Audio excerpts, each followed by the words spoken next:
আজকে মহান বিজয় দিবস, একজন মুক্তিযোদ্ধার গর্বের দিন, আমাদেরও গর্বের দিন। আমার বাবা একজন মুক্তিযোদ্ধা, আমরা এটার অনুষ্ঠান উদযাপন করবো। সেই জায়গায় আজকে আমার বাবা মুক্তিযোদ্ধা বিদায়, আমার বাবার কবরে আগুন দিচ্ছে। আমার বাবারে এবং মুক্তিযোদ্ধা পুরো দেশটারে অপমান করছে, একটা ঘৃণিত কাজ করছে।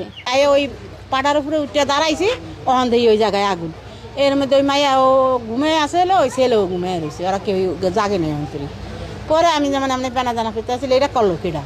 পরে আবার দেখি ওই ট্রেনটা আসলে ওই জায়গায়, ওহন তো এটা বলে পাতা আনছে, মানে হাইল ধরে তার এমনি ধরে না, কিছু নর্মাল জিনিস দিতে হয়। ওই পাতা আবার ওইটা ভরিয়ে নিয়ে ওইটার আবার ওই দিকে কলার নামে হালাই দিচ্ছে। আমি আবার ওইটা আনছি, আমি তো আর পৌঁছতেই পারিনি।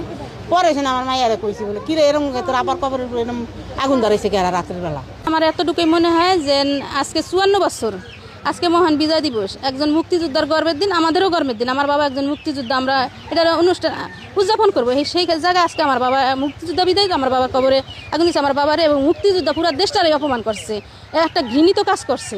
এটা আমি আমার ছোটো করার জন্য, মুক্তিযোদ্ধাদের ছোটো করার জন্য এই কাজটা করছে।